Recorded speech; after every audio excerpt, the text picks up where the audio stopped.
título de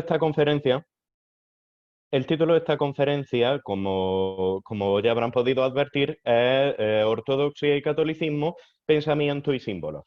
De manera que va a haber un doble elemento aquí. No se trata tanto de describir cuáles son las diferencias concretas y las peculiaridades que puede haber entre la ortodoxia y el catolicismo, como en cuanto a comprender lo que sirve de marco de pensamiento general a lo que va a producir esas diferencias, que se va a cifrar principalmente en la gestión de los símbolos, en el mecanismo de gestionar los símbolos que va a haber en una iglesia y que va a haber en otra. Ese es un poco el marco general y el planteamiento de la propuesta que ahora desarrollaremos un poco más, comenzando por las definiciones para que sepamos con cierto detenimiento qué es aquello de lo que estamos hablando. Para ello tenemos que definir, o por lo menos intentar definir, al menos dos cosas, que son los símbolos y que es la ortodoxia y el catolicismo dentro del cristianismo. ¿Qué bases de comparación voy a utilizar para esto? ¿Cuál es mi metodología? Mi metodología es prácticamente la metodología comparativa clásica de las religiones comparadas, la propia de la escuela de Mircea Eliade o, para el aspecto más simbólico, de Ananda Kentish Kumaraswamy.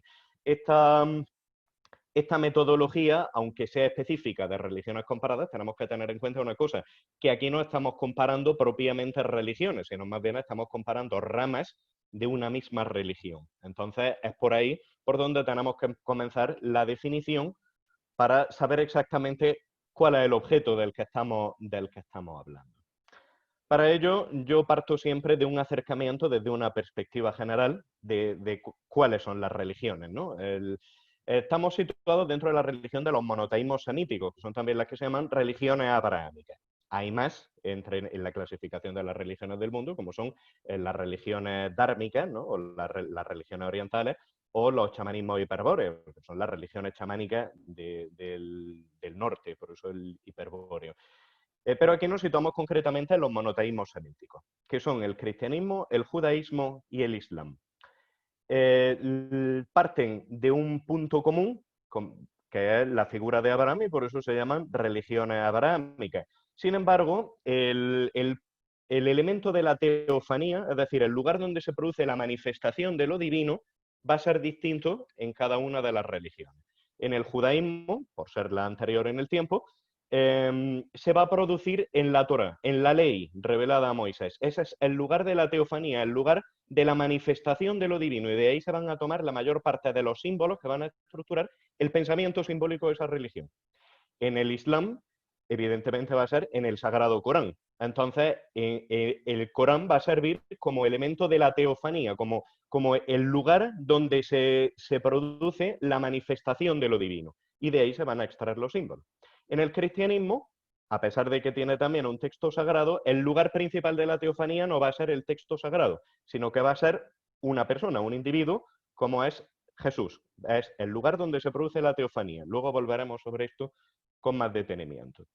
Entonces, dentro del cristianismo nos encontramos con una serie de subramas que dentro del cristianismo reciben el nombre de iglesias. Esto es ampliamente conocido.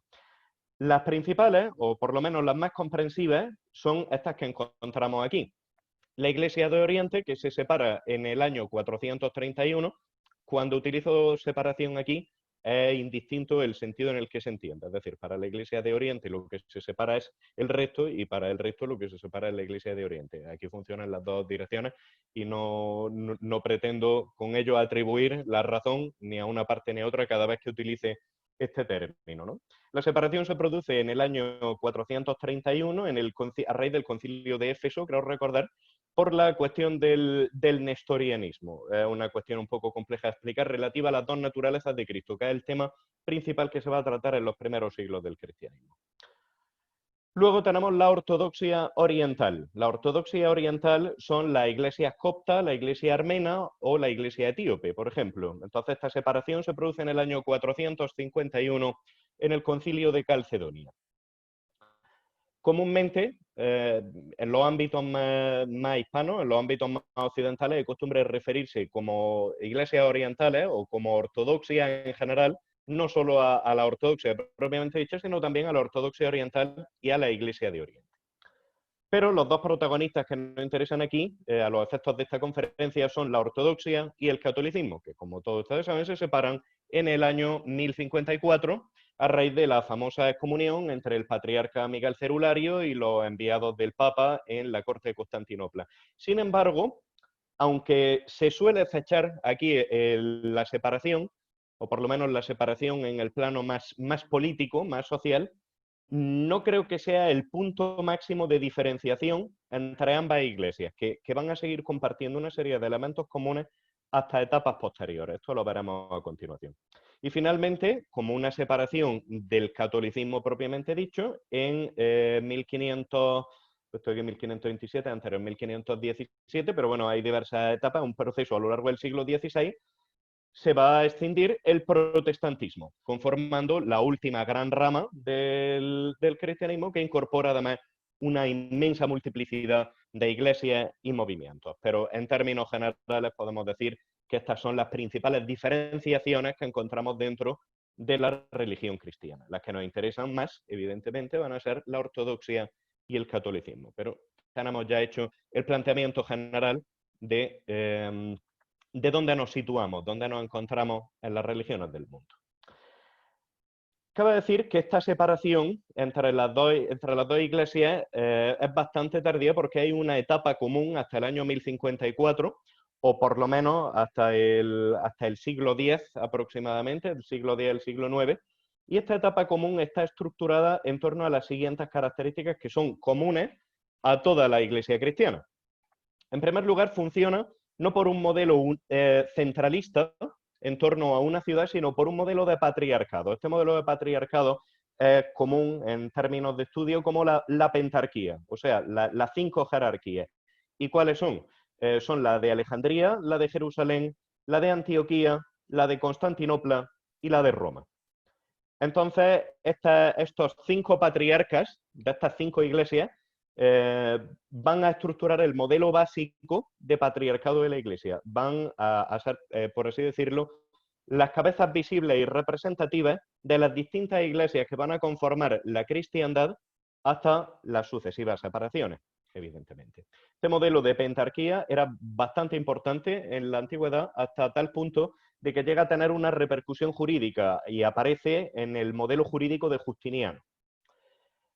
El papel de Roma en todo esto es el de primus inter pares, el primero entre iguales. Esto es reconocido tanto por la Iglesia Católica como por la Iglesia Ortodoxa, es decir, el papel que ejercía Roma en este periodo como primus inter pares. ¿En qué consistía esta potestad de Roma? Esta potestad de Roma era una potestad de carácter judicial. Actuaba como una especie de tribunal supremo al que se podían realizar apelaciones en caso de conflicto entre los demás patriarcados o entre los componentes de los demás patriarcados. Entonces actuaba como una especie de árbitro, como una especie de tribunal supremo, de tribunal constitucional, si lo prefieren, que era el que decidía en favor de uno o de otro. Pero era un poder, estrictamente hablando, con carácter judicial. Uno de los principales problemas que van a terminar ocasionando la separación entre las iglesias, concretamente entre el catolicismo y la ortodoxia, es la pretensión de Roma de exceder este poder judicial por devenir histórico. Concretamente, como ustedes saben, en el siglo V se produce la caída de Roma, la caída del Imperio Romano de Occidente en manos de los bárbaros. El Imperio Romano de Oriente, con capital en Constantinopla, seguirá funcionando con diversos avatares hasta el siglo XV. Pues bien, cuando cae Roma, cuando cae el modelo político, el siguiente modelo de poder que queda, por así decirlo, el modelo de autoridad que queda en medio del caos y la desestabilización que producen las invasiones bárbaras, es la Iglesia latina. La Iglesia romana, pero en su versión latina, ¿no? Entonces, se ve, por así decirlo, compelida a ir asumiendo partes del poder ejecutivo, de la administración, que ya no hay un Estado que la ejerza, ya no hay un imperio romano en Occidente que la ejerza. Entonces, poco a poco va expandiendo su potestad desde un poder originalmente judicial a un poder ejecutivo y administrativo. Esto va a pretender aplicarlo también a los demás patriarcados, al restante modelo de patriarcados. Pero los patriarcados se basan en una territorialidad, es decir, la máxima autoridad del patriarcado es el patriarca correspondiente. En Constantinopla, por ejemplo, el patriarca de Constantinopla. En Antioquía, el patriarca de Antioquía, y así sucesivamente, hasta la composición de la pentarquía. Entonces, va a haber una seria resistencia por parte de los demás patriarcados a que Roma exceda su papel de primus inter pares, de poder judicial, y se convierta en un poder ejecutivo. Es decir, que tenga potestad, por ejemplo, no ya para resolver conflictos o actuar como árbitro, sino para decidir quién tiene que ocupar tal sede episcopal o quién tiene que actuar como patriarca de cada una de las pentarquías. Va a haber siempre una seria oposición a estas pretensiones, de hecho no va a ser reconocida por la mayor parte del Oriente, y a la larga, la fricción que produce este movimiento expansivo de la sede romana terminará produciendo, o será una de las causas que produzcan la separación política en 1054. Esto además lleva añadido un componente fuerte de esta etapa común que frecuentemente se suele soslayar un poco, que es el cesaropapismo, el periodo del cesaropapismo. La máxima figura de la Iglesia, por así decirlo, durante este periodo no es el Papa de Roma, ni siquiera son las figuras patriarcales, es la figura del emperador romano. El emperador romano es el que originalmente ostenta el título de vicario de Cristo, que posteriormente será trasvasado al papado tras la caída del Imperio Romano de Occidente. Entonces, el emperador es además quien va a convocar los 7 primeros concilios de la Iglesia. Se convocan a instancia del emperador romano. Me refiero concretamente a los 7 primeros concilios de la Iglesia porque son los comunes entre la ortodoxia y el catolicismo. Luego, a partir de la separación en 1054, sobre todo en el catolicismo, han tenido otra serie de concilios, ¿no? De reuniones generales para solventar problemas normalmente de moral y dogma, que son los principales problemas que tienden a solventar los concilios. Entonces, esta cuestión del cesaropapismo no es tan extraña como parece en el contexto de la antigüedad, ni siquiera en el pensamiento simbólico, porque en realidad estamos ante la figura de la realeza sacra, de la realeza sagrada, como aquel que ostenta la realeza, la figura cumbre de la realeza, tiene un papel simbólico de mediación, por así decirlo, entre lo divino y lo social, entre el cielo y la tierra, en el plano puramente simbólico, no en un plano doctrinal. Esto, por ejemplo, en la antigüedad es bastante frecuente si tenemos en cuenta la figura de los emperadores chinos o la figura de los faraones en el antiguo Egipto. Pues esto mismo es lo que sucedía en el Imperio Romano y en cierto modo se va a venir arrastrando en la imaginería del pensamiento hasta nuestros días. Evidentemente, tras la caída del Imperio Romano de Occidente, quien va a asumir esta figura va a ser el emperador de Constantinopla.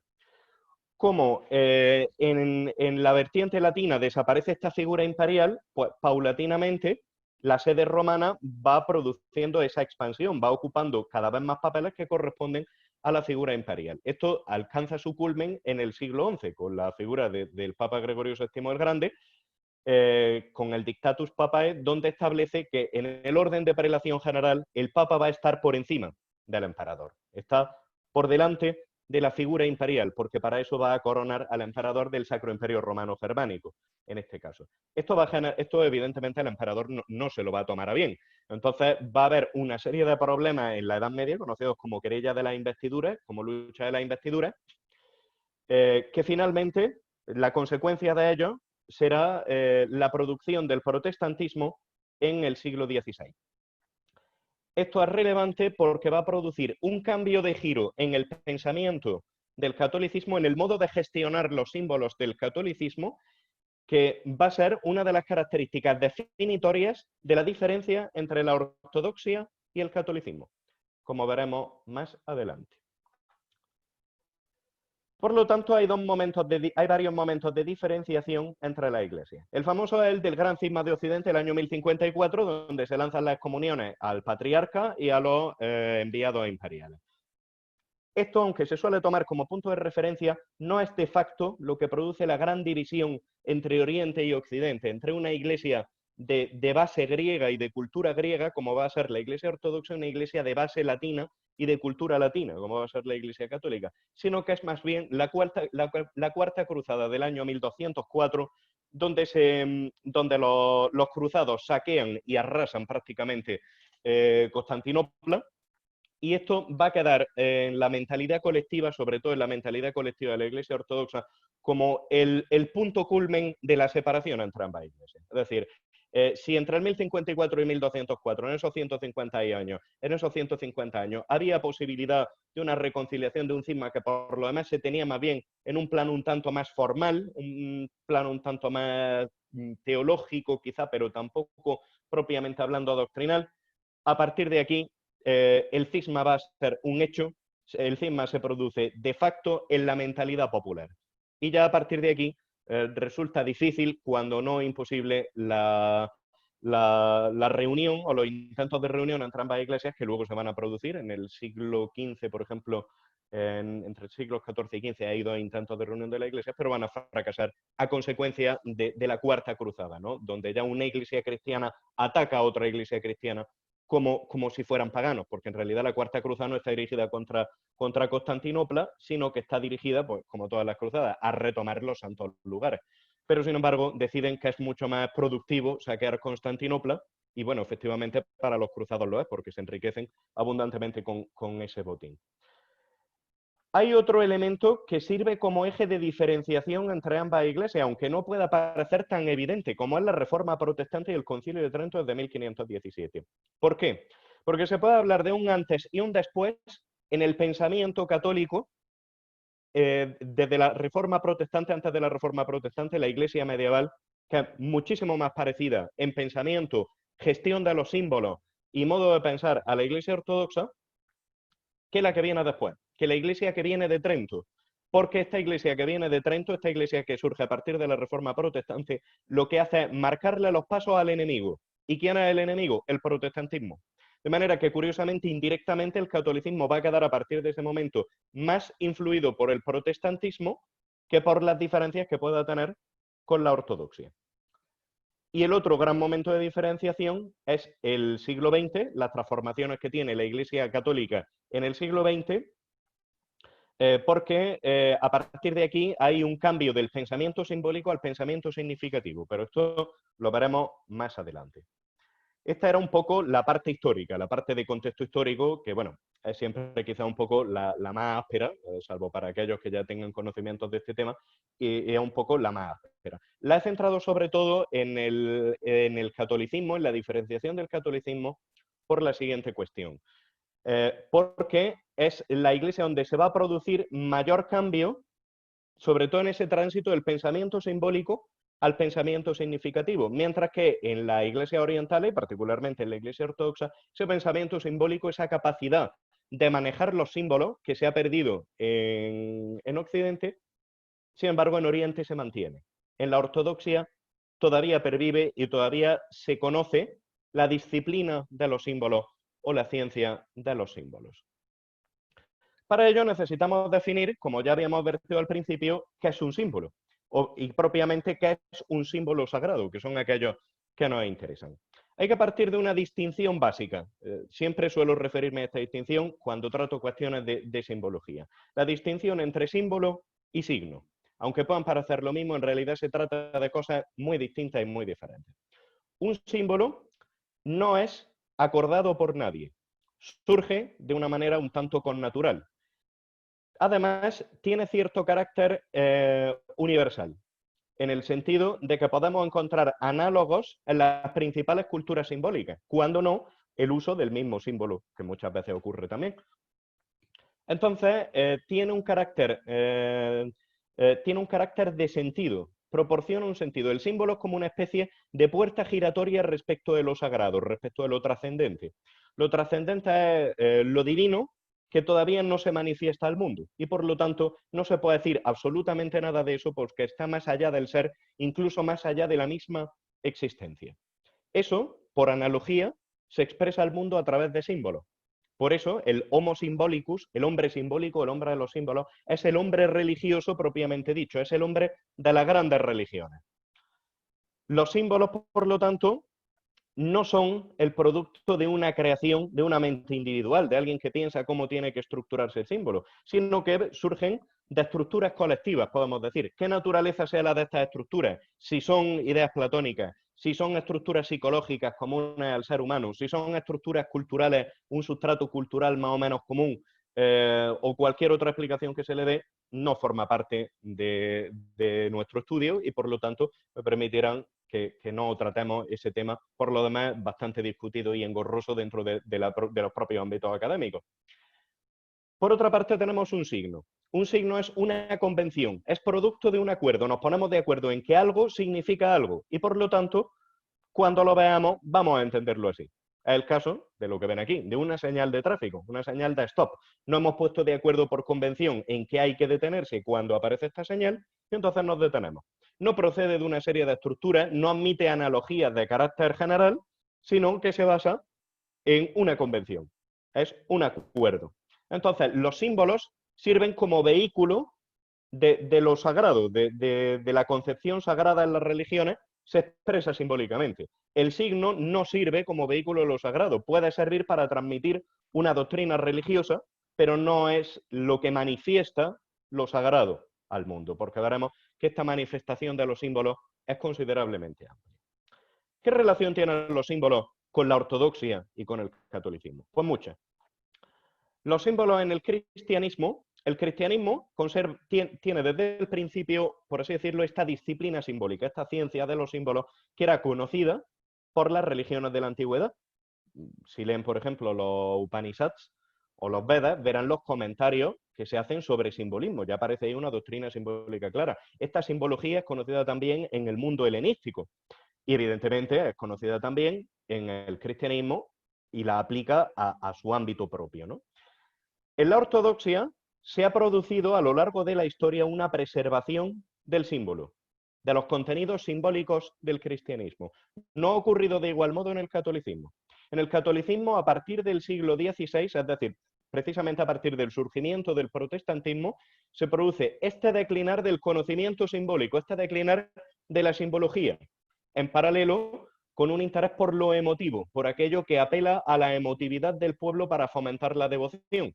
Entonces, se produce un descenso del plano simbólico al plano emotivo, a un plano más de retórica, a un plano más comunicativo, no a un plano de resonancias interiores como puedan tener los símbolos, sino un plano de transmisión doctrinal frente al protestantismo. A principios del siglo XX, buena parte de la simbología es desconocida en el catolicismo, de manera que en el siglo XX, en el desarrollo del siglo XX, concretamente a partir del Concilio Vaticano, se produce una sustitución de los símbolos por los signos. Es decir, se opta directamente por el aspecto comunicativo, prescindiendo del aspecto simbólico. De hecho, en buena medida, salvo para estudiosos concretos, en la mentalidad general del catolicismo, la simbología es bastante desconocida, una disciplina bastante ignota. Entonces, esta entiendo yo que va a ser la principal diferencia o la fuente de las principales diferencias entre ambas ramas del cristianismo. El modo de gestionar los símbolos. En la ortodoxia se produce esa preservación del símbolo sagrado, mientras que en el catolicismo paulatinamente va siendo sustituido por el signo, por la convención en aras de transmitir una doctrina. Para eso vamos a hacer una comparativa de los elementos comunes que ilustran esto. Antes quiero hacer una pequeña salvaguarda respecto de lo que ya he dicho y respecto de lo que voy a decir a continuación. Dice Aristóteles en el primer libro de la Ética Nicómaco que a cada disciplina hay que pedirle la precisión en el conocimiento correspondiente al objeto que trata. De manera que a la ética, que es lo que él está tratando, por hablar de una manera tan general, no se le puede pedir la misma precisión que se le puede pedir, por ejemplo, a la geometría. Pues esto mismo nos ocurre mucho más todavía, si cabe, a los que nos dedicamos a este tipo de estudios comparados. Y es que estamos hablando de una manera general, de un modo de pensamiento, de una forma mentis general, y siempre va a haber excepciones a esto que se puede decir, siempre va a haber casos concretos que funcionen de otra manera, pero aquí lo que nos interesa es el elemento general que nos pueda servir para establecer la comparativa, porque al fin y al cabo estamos comparando tradiciones vivas, tradiciones que continúan hoy en día y además que han tenido un desarrollo histórico a lo largo de 2000 años, de manera que nos vamos a encontrar con diferentes etapas muy marcadas dentro de cada una de ellas. Hecha esta salvedad, hay que decir lo siguiente, que esta distinción, esta diferencia, como ya hemos apuntado, mucho más fuerte dentro del catolicismo que dentro de la ortodoxia, que siempre ha mantenido una mayor homogeneidad, una mayor estabilidad simbólica e incluso en su propia concepción eclesial, en la propia concepción de su modelo de iglesia, que la que ha habido en el catolicismo, que ha tenido un desarrollo, por así decirlo, en etapas mucho más diferenciadas de las que se dan dentro de la ortodoxia. Y esto de por sí tiene también una repercusión simbólica que veremos posteriormente. Hecha esta salvedad, esta cautela, si lo prefieren, veamos algunos de los elementos comunes entre la ortodoxia y el catolicismo. He añadido el protestantismo para que sirva de contraste con los otros dos. En primer lugar, la teofanía en la figura de Cristo. Esta teofanía en la figura de Cristo, la teofanía es la manifestación de lo divino, la manifestación de lo trascendente. Lo trascendente se manifiesta en la figura de Jesús en el cristianismo. Y además se manifiesta en el modo que se llama la encarnación. Hay una divinidad con tres hipóstasis, Padre, Hijo y Espíritu Santo. Entonces, la hipóstasis del Hijo es la que se encarna en la figura de Jesús. Eso es lo que produce la teofanía, la manifestación de lo divino, la manifestación de la divinidad. Esto en realidad no es nada que no se sepa ya, pero bueno, lo más peculiar aquí es concebirlo desde la perspectiva teofánica, desde la perspectiva de la figura de Jesús como el lugar de la revelación, como el lugar de la manifestación de lo divino. Esto es común a la ortodoxia, al catolicismo y a las demás ramas del cristianismo. Es decir, todas consideran que se produce una encarnación de lo divino en la figura de Cristo, por eso tiene dos naturalezas, una naturaleza humana y una naturaleza divina, aunque sobre este punto habría discusión con la ortodoxia oriental, por ejemplo. De manera que, bueno, en términos generales podemos decir que el cristianismo o las ramas del cristianismo que piensan que no se produce esta teofanía en Cristo, es decir, que no hay una encarnación de lo divino en la figura de Jesús, son minoritarias, prácticamente inexistentes. En algún momento de la historia del cristianismo han tenido repercusión, como en el caso de las doctrinas arrianas de los primeros siglos, que son precisamente cuando empiezan a convocarse los concilios, cuando el emperador empieza a convocar los concilios. En segundo lugar, si hemos visto el símbolo principal del cristianismo, a continuación vemos el símbolo puesto en acto, puesto en práctica ritual. Los símbolos, evidentemente, como ya hemos apuntado antes, y habrán podido deducir de aquello, no implica que algo sea simbólico, no implica que no sea real, o que no tenga carácter histórico. Ese aspecto del símbolo no niega los distintos planos y pueden superponerse perfectamente. Entonces, a salvo las consideraciones que cada uno pueda tener sobre la historicidad de los distintos hechos, sin perjuicio de lo que yo estoy diciendo. En el plano de los sacramentos son rituales, son símbolos puestos en acto, que confieren una gracia divina, hacen partícipe al que va a los sacramentos, al que recibe los sacramentos, de una participación en lo divino. Este simbolismo en acto, este ritual es común a la ortodoxia y al catolicismo, pero no al protestantismo, que tiene una doctrina muy diferente de los sacramentos, cuando no determinadas ramas del protestantismo prescinden a veces directamente de ellos. En tercer lugar, nos encontramos un símbolo a través de las palabras. Las palabras también pueden ser simbólicas y la diferencia con los símbolos en imagen es principalmente bueno, una cuestión de que los símbolos en imagen son más bien sintéticos, proporcionan un tipo de conocimiento simbólico sintético y los símbolos a través de las palabras proporcionan un tipo de conocimiento analítico. Como esta cuestión es un poco compleja, me permitirán que la soslaye un poco en aras de la claridad de la exposición.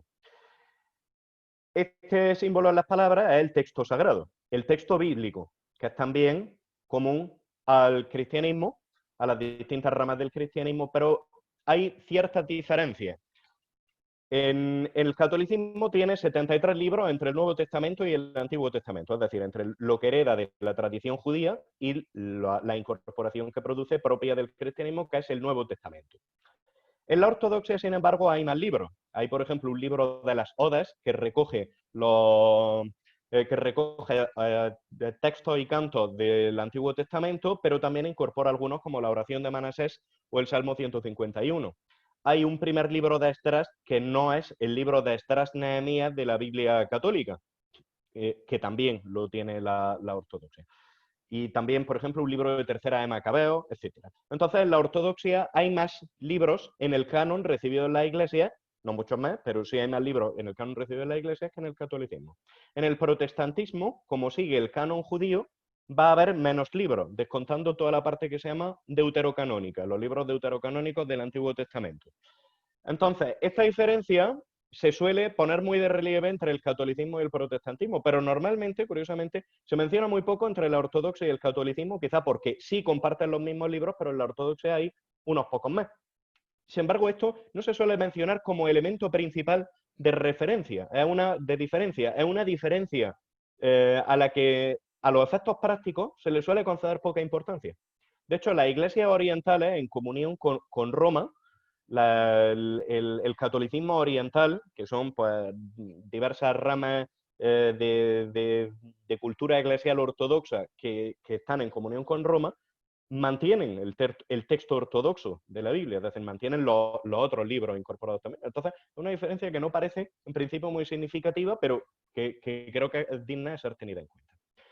Y luego el elemento más conocido de diferenciación, que es la organización eclesial. En la ortodoxia nos encontramos con una organización eclesial territorial por modelo de patriarcado. Cada patriarca manda sobre su territorio, pero un modelo territorial en comunión. Los distintos patriarcados están en comunión entre sí y dicha comunión se expresa a través de los sacramentos, a través de la Eucaristía, a través de la posibilidad de celebrar conjuntamente la Eucaristía. En el ámbito católico, sin embargo, hay un modelo de organización eclesial centralizado en Roma. Los obispos están en sus distintas diócesis, pero todos ellos responden directamente ante la sede romana, que además es la que nombra y quita los obispos. Originalmente, en el cristianismo común, que hemos visto hasta 1054, los obispos no eran designados por la sede romana, sino que eran escogidos por las distintas localidades, por los miembros de las distintas localidades que deseaban proveer la sede episcopal. Y en el protestantismo nos encontramos con un modelo de organización eclesial diversificado, es decir, existe una diversidad de modelos de organización, es lo menos centralizado que existe, ni siquiera para una figura de referencia con carácter territorial como puede ser el patriarca. Entonces, como hay multiplicidad de iglesias, se denomina diversificado porque los modelos son muy abundantes y resultan casi prácticamente imposible catalogarlos todos, ¿no? Hay modelos asamblearios, modelos episcopales, etc. Aquí podemos explicarnos algunas de las diferencias más importantes entre la ortodoxia y el catolicismo, evidentemente por el papel de la sede romana al que hayamos apuntado antes. Pero también con esto nos podemos explicar, por ejemplo, por qué los fieles católicos, que lo único que interesa en el catolicismo es respecto a la doctrina de los sacramentos, si son sacramentos válidos o no. Pues esto explica por qué los fieles católicos pueden recibir los sacramentos en una iglesia ortodoxa, se lo permite el catolicismo, mientras que desde la perspectiva ortodoxa, los ortodoxos no pueden recibir los sacramentos en una iglesia católica.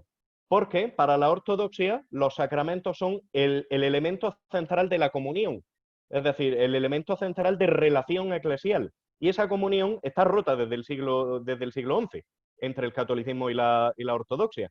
Entonces dicen, bueno, puesto que no estamos en comunión, los fieles no pueden celebrar los sacramentos, concretamente la divina liturgia como elemento principal, en las iglesias católicas. Esto también nos explica elementos recientes, como por ejemplo, por qué a consecuencia de la injerencia de un patriarcado en el territorio de otro, del patriarca de Constantinopla, en el ámbito del patriarcado de Moscú, en la famosa cuestión ucraniana, se produce una ruptura de la comunión entre Moscú y Constantinopla, precisamente por esto, porque hay una ruptura del ámbito territorial y por eso lleva aparejada también una ruptura del ámbito de la comunión.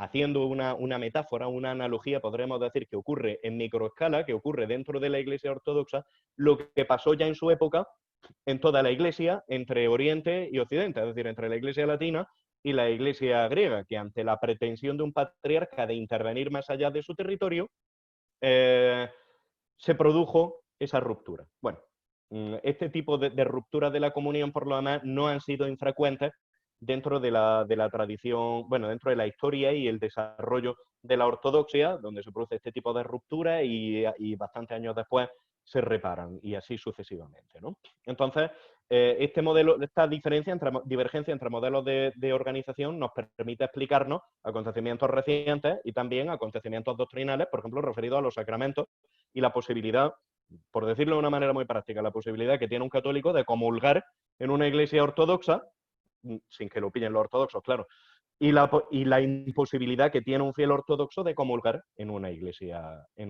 católica. Esto está relacionado con las mecánicas del otro en el cristianismo. La mecánica del otro es lo que produce una alteridad. Dicho de otra manera, cada iglesia a quién va a tener como espejo para constatar que hay alguien enfrente, para constatar quién es el otro dentro del cristianismo. Esto se sigue por el orden de flechas que he visto. La ortodoxia al catolicismo y el catolicismo al protestantismo con carácter biunívoco, es decir, el catolicismo respecto al protestantismo y el protestantismo respecto al catolicismo. Traduciéndolo a los efectos prácticos. En mentalidad general, la ortodoxia considera al otro al catolicismo, pero desde un grado leve. Podemos decir que desde la ortodoxia los católicos son, bueno, los latinos y lo que hacen pues son las cosas de los latinos, ¿no? Ya estamos acostumbrados a esto. El catolicismo se mira en el protestantismo y entonces el plano de oposición es algo más fuerte. Considera, bueno, el protestantismo tiene carácter herético o tiene severas fallas doctrinales en términos generales, ¿vale? Estoy hablando en la mentalidad general porque luego hay muchas comisiones conjuntas de teólogos que evidentemente no se tratan así. Pero en la mentalidad popular, por así decirlo, la mentalidad generalizada del protestantismo tiene carácter de errores doctrinales y por lo tanto, pues popularmente se diría, por muy mal que esté el catolicismo, mejor ser católico que ser protestante, ¿no? Y en el protestantismo, en la mentalidad general, el papado es la sede del anticristo. Además, esta expresión se utiliza. El papado es la sede del anticristo, es la ramera de Babilonia, es la abominación de Babilonia, ¿no? Y todo este tipo de cosas son expresiones sacadas del Apocalipsis. Hay una diferencia fundamental en cuanto a la mentalidad relativa a la concepción del tiempo. En la ortodoxia, la concepción del tiempo se basa en un concepto de edad de oro. No se expresa tal que así. Pero este trasfondo conlleva a lo siguiente, a que se va a tomar a los santos padres como referencia para la gestión de la teología, para el modelo teológico. Los santos padres se convierten así en una de las máximas autoridades de la teología, particularmente lo que se llama el consenso de los padres, cuando todos los santos padres, que son los teólogos y santos que hubo hasta el siglo VII aproximadamente, el último en Oriente se suele considerar a San Juan Damasceno, se va a tomar como referencia. ¿Qué significa esto? Significa que lo que se produjo en aquellos primeros siglos del cristianismo tiene un carácter más singularmente fuerte por estar también más cerca al mensaje original de Cristo y a la tradición cristiana que lo que va a venir después. De manera que lo que va a venir después, en cierto modo, lo que va haciendo tanto en los rituales, los símbolos puestos en práctica, como en el modo de hacer teología y de gestionar los símbolos, va a ser una repetición de estos eventos, de este pensamiento, como un arquetipo primordial, como un modelo de arquetipo primordial. Este tipo de repetición como arquetipo primordial es lo que está en la base misma del hecho religioso, podemos decir.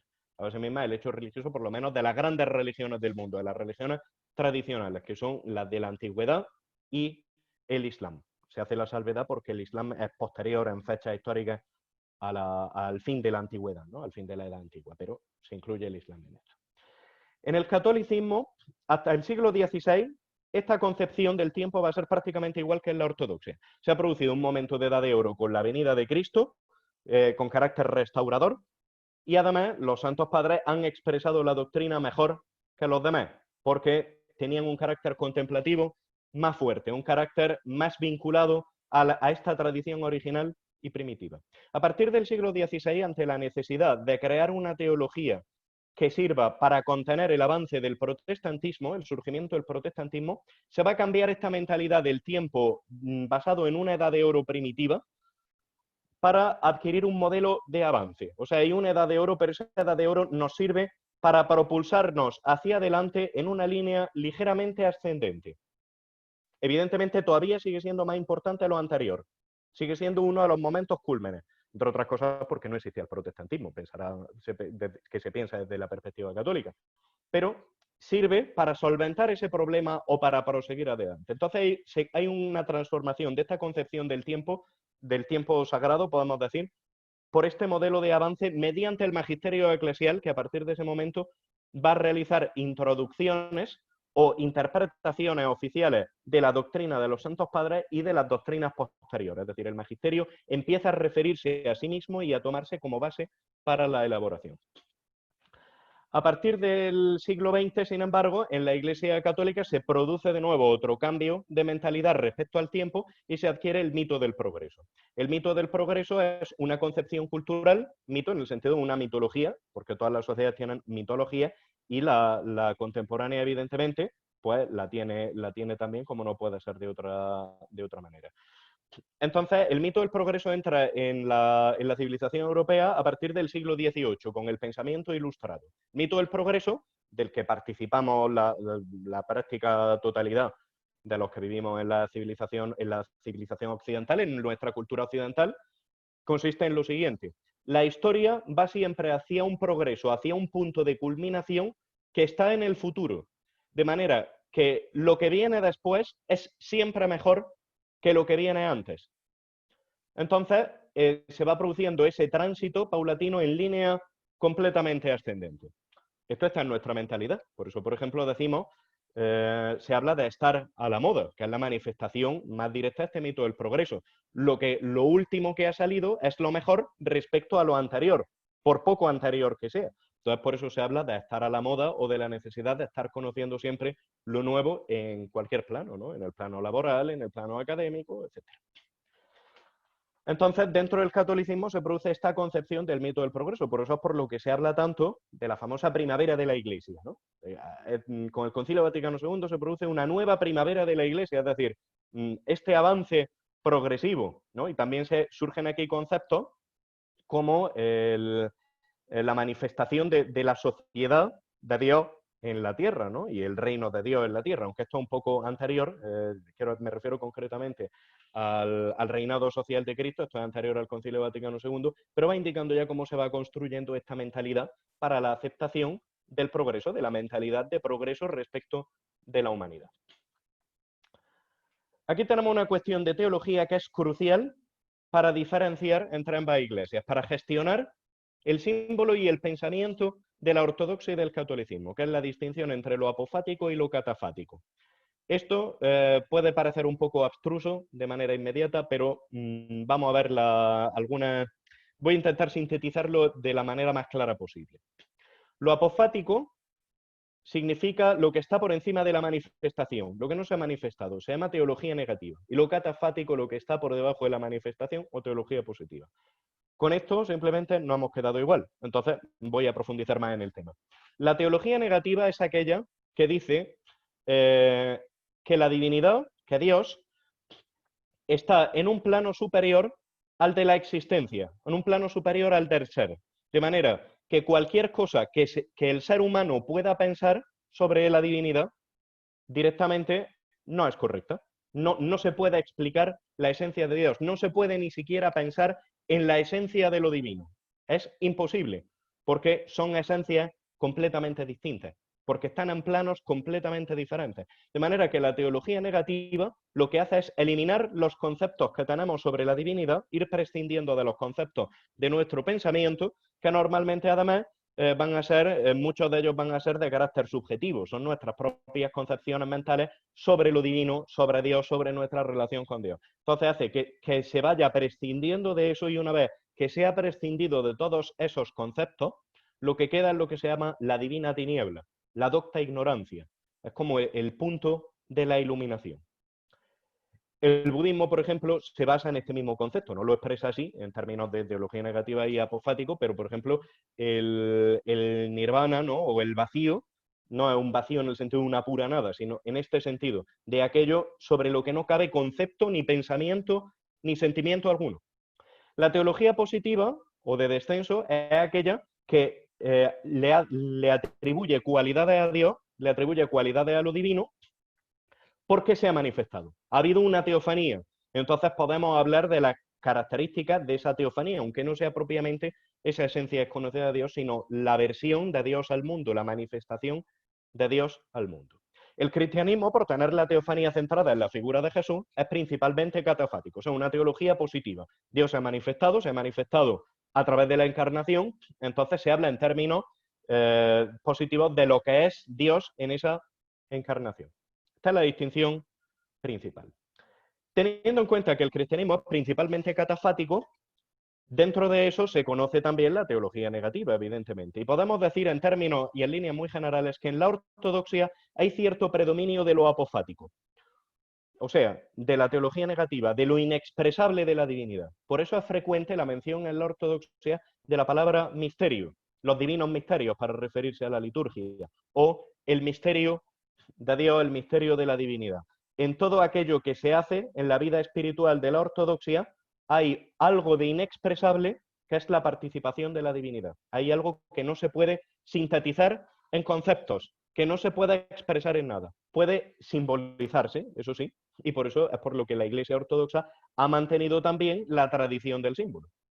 En el catolicismo predomina en general lo catafático, pero como el catolicismo vemos que tiene distintas etapas, bastante diferentemente marcadas entre sí, podemos decir que hay bastantes excepciones a este supuesto, entre otras cosas porque ambos beben de una doctrina común que es la doctrina de Dionisio Areopagita, que es el gran teólogo negativo, particularmente su libro de la teología mística, que es un tratado de unas 8 o 12 páginas, es el tratado de mística más comentado de la historia del cristianismo, donde se expresa en términos negativos de ser de Dios como supraesencialidad, que está por encima del ser, y entonces se basa en una negación de atribuciones de la divinidad, en lo que se basa ese tratado. Esto lo hereda también el catolicismo y curiosamente durante la Edad Media produce algunas de las grandes figuras de la línea apofática de esta teología negativa, como por ejemplo Escoto Erígena, entre otras cosas porque él sabía griego y tenía contacto con la Iglesia Ortodoxa, o el maestro Eckhart, que es una de las grandes figuras de la historia del cristianismo latino, del cristianismo occidental, y hasta tal punto llega su teología negativa que en las escuelas contemporáneas de filosofía de Japón, la escuela de Kioto, lo suele tomar como elemento de comparación con la experiencia del Zen. Hasta ese punto de desarrollo llega en la teología negativa, por así decirlo. Entonces, como característica general, en la ortodoxia hay un predominio de lo apofático y en el catolicismo un predominio de lo catafático, en el sentido de que hay predominio o hay notas que acentúan diversos aspectos de una religión, perdón, de una misma tradición, acentúan diversos aspectos de una misma tradición y por lo tanto se produce un desarrollo o se produce otro en otro sentido. Esta es la diferencia más importante que entiendo yo en el pensar y en la teología y incluso en la creencia de ambas iglesias, que es la theosis. Theosis es una palabra que significa divinización. De esto se habla mucho en el cristianismo primitivo, pero hoy en día se sigue hablando en la ortodoxia y en el catolicismo no se habla absolutamente nada. La theosis hace referencia a la divinización del hombre. El propósito de la revelación y de la religión cristiana es que el hombre se deifique, que se convierta, que se transforme en Dios a través de su incorporación a la filiación de Cristo, es decir, de su incorporación a la hipóstasis de Cristo.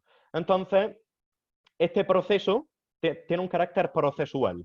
Este es un término propiamente ortodoxo, sigue siendo frecuente y conocido en la Iglesia Ortodoxa, pero en el catolicismo hoy en día es prácticamente ignorado en el concepto general, ¿no? En el concepto de mentalidad general. Esta divinización tiene un carácter procesual en la Iglesia Ortodoxa. Es un proceso, todo el ámbito eclesial, los sacramentos, el rito, la oración, está destinada a que se produzca esta divinización en el ser humano. Es un cambio de estado ontológico, un ascenso por distintos estados del ser hasta llegar a la divinidad, a la divinización, propiamente dicho. En este caso, la actitud moral va a ser siempre un medio para la theosis, es decir, se comporta uno moralmente y se incide en el elemento moral porque es parte de ese camino de divinización.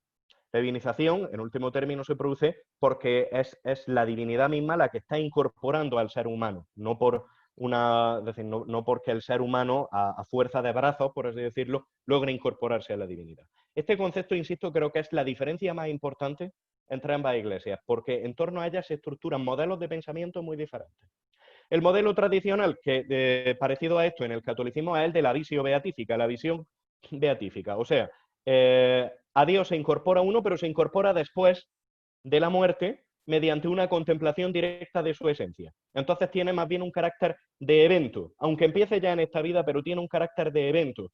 De hecho, en el catolicismo, en la mentalidad general, se considera lo más importante es que en el momento de la muerte uno esté libre de pecado, con cierta... y hasta cierto punto no es tan relevante el proceso que se haya seguido para llegar hasta ahí. Tiene más carácter de evento que de proceso. Por eso es por lo que la moral se va convirtiendo paulatinamente dentro del catolicismo en el fin dentro de esta vida. Porque manteniendo esa moral uno permanece libre de pecado y en el momento de la muerte puede alcanzar la visión beatífica. En términos generales, porque evidentemente tanto en la ortodoxia como en el catolicismo hay diversos desarrollos y diversas líneas teológicas. Entonces estamos hablando de predominios. Quizás sea un poco molesto que tenga que estar haciendo siempre esta salvedad, esta especificación, pero es importante tener en cuenta este contexto. En religiones comparadas hay 3 vías de realización. Esto es común a la mayoría de las religiones. Una vía del conocimiento basada en el plano intelectual. El intelecto no es la mente, no es lo que se nos pasa por la cabeza, sino que es como una posibilidad de conocimiento, una potencia de conocimiento objetiva que está relacionada con la divinidad, por resumirlo de una manera muy básica. Basta decir que no es simplemente todo aquello que se nos pase por la mente lo que forma parte de esta vía de conocimiento. Una vía de devoción, que está relacionada con el plano sentimental, y una vía de la acción, de los actos que vamos a realizar basada en el plano material. Esto tiene una aplicación, una correspondencia dentro del cristianismo. Huelga decir que en todas las iglesias cristianas se dan estas 3 vías en mayor o menor medida, pero se acentúan unas por encima de otras. Vamos a ver cuáles son esos predominios. En el plano del conocimiento, es decir, del intelecto, de ese conocimiento de lo divino, que procede también de lo divino, hay un predominio de la ortodoxia en un plano contemplativo. Y eso se mantiene en cierto modo hasta hoy en día. Es una de las vías más importantes, o por lo menos la que define las otras dentro de la ortodoxia.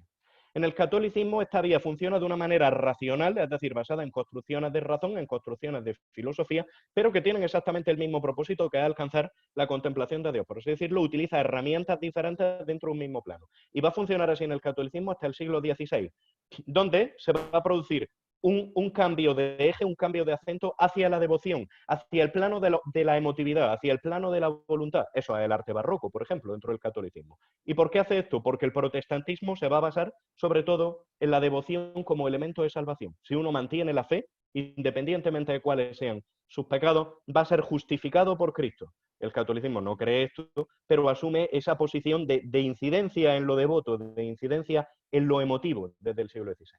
Y a partir del siglo XX se produce de nuevo un giro en el catolicismo hacia el plano de la acción. La acción, por ejemplo, la acción social, va a convertirse en lo que se va a tomar como referencia en cuanto a la vía de santificación. Por eso es por lo que empiezan a abundar organizaciones como, por ejemplo, Cáritas, las ONG eclesiales, todo este tipo de cosas, porque hay un paso del predominio hacia el plano de la acción.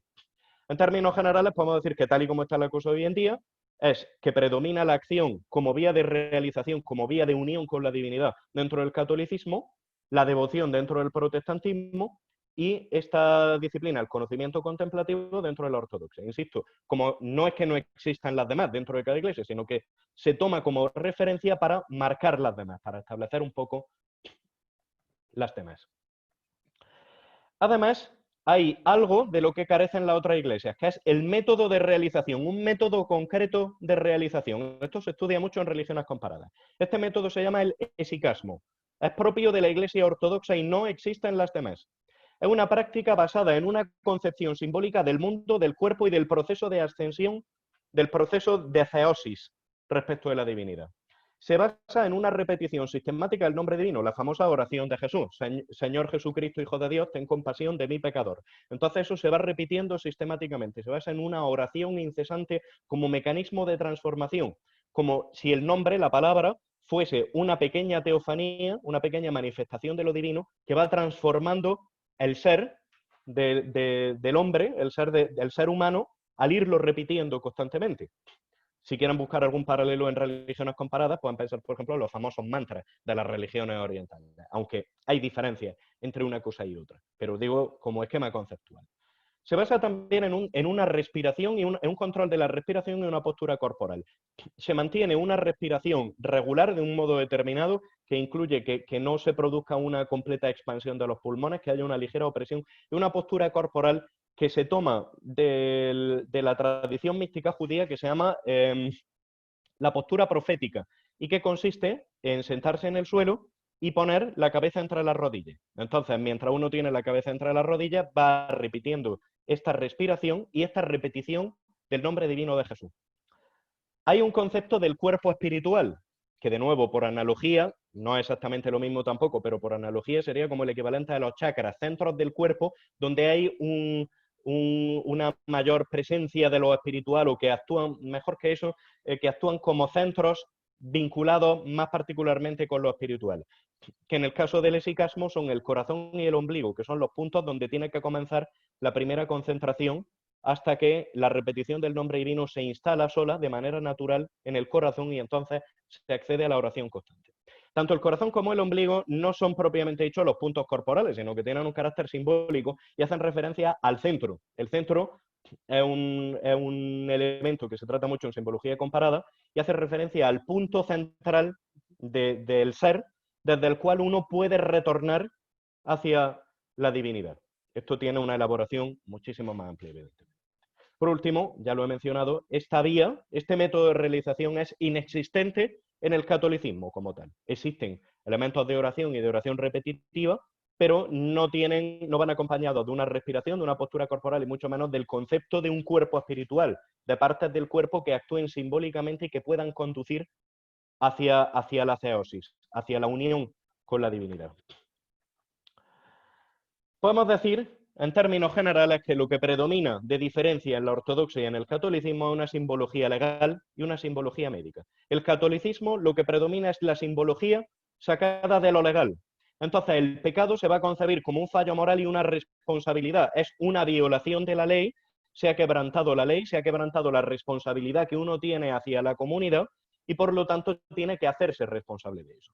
Por eso en el catolicismo aparecen catalogaciones de pecados concretos, manuales de casuística, manuales de psicología, donde tratan casos concretos de pecados y en su caso extremo nos encontramos con los penitenciarios irlandeses del siglo VIII, donde es como una especie de código penal, donde aparecen todos los pecados que se pueden cometer con la tasa de penitencia que hay que satisfacer para poder verse libre de ese pecado. Pero esto proviene de este concepto legal, de esta transmisión de conceptos legales. La Iglesia, por lo tanto, en términos generales, se concibe como una sociedad, como una comunidad de responsabilidad. La Iglesia es un código legal, un cuerpo de ley que establece los mecanismos de unión, los mecanismos de comunión entre los distintos miembros de la Iglesia. Y el clero va a ser la autoridad legal y la autoridad administrativa. Esto empieza, evidentemente, tras la caída del Imperio Romano de Occidente. Entonces, el clero es la máxima autoridad dentro de su parroquia. El sacerdote es la máxima autoridad dentro de su parroquia y la puede organizar como mejor tenga por considerar, con carácter legal, canónico incluso. De hecho, a principios del siglo XX, todavía los puestos de los sacerdotes, los puestos de las parroquias, se podían obtener por oposición. Hasta ese punto llegaba el concepto legal y el concepto, por así decirlo, de administración sobre lo que se estaba haciendo. En la ortodoxia lo que va a predominar es la simbología médica. Los sacramentos son medicinas que permiten que el hombre salga de ese estado existencialista de separación, de dualidad con respecto de la divinidad y se vaya incorporando a la vida divina, se vaya deificando. Entonces, el pecado no es otra cosa que la enfermedad que impide la theosis. Ese tipo, enfermedad en el plano simbólico, ¿no? Es un tipo de enfermedad espiritual que nos diferencia de Dios, que nos hace establecer esa separación, que hace que no estemos incorporados a la vida divina.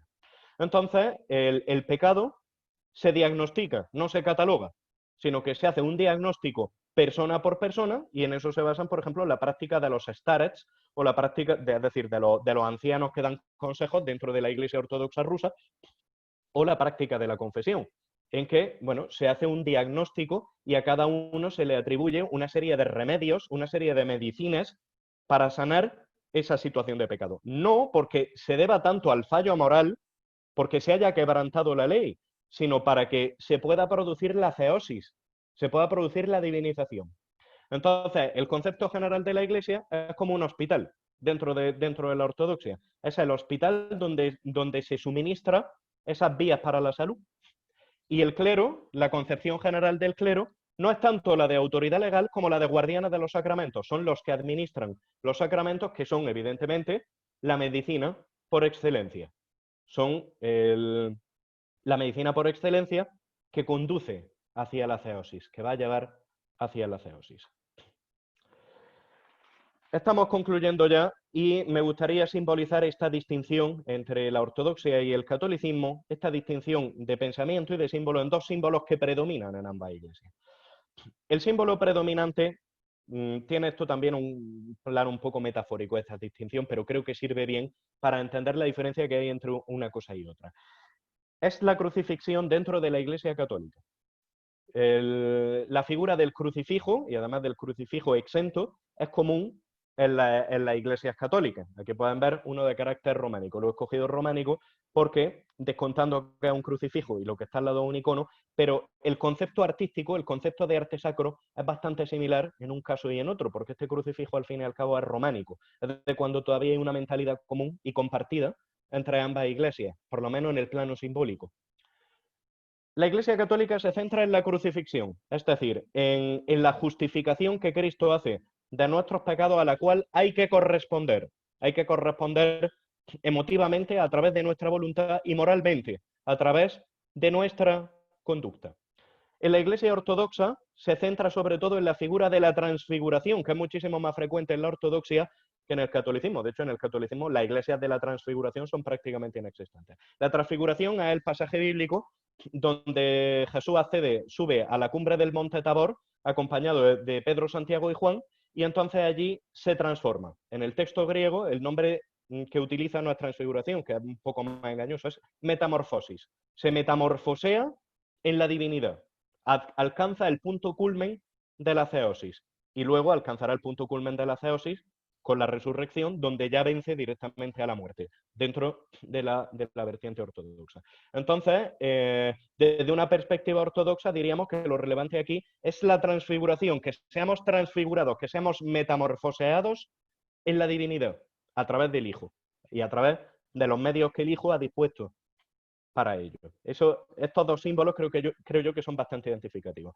El símbolo de la transfiguración, de hecho, se repite mucho dentro de la mística ortodoxa. Por ejemplo, en la conversación con Motovilov de San Serafín de Sarov, que es mi juicio, uno de los textos más importantes de síntesis por su brevedad, de en qué consiste la vía espiritual de la ortodoxia, San Serafín de Sarov muestra una transfiguración, experimenta una transfiguración ante Motovilov y se describe en términos similares al texto bíblico, es decir, Jesús resplandece, predomina la luz también es uno de los símbolos predominantes dentro de la Iglesia ortodoxa.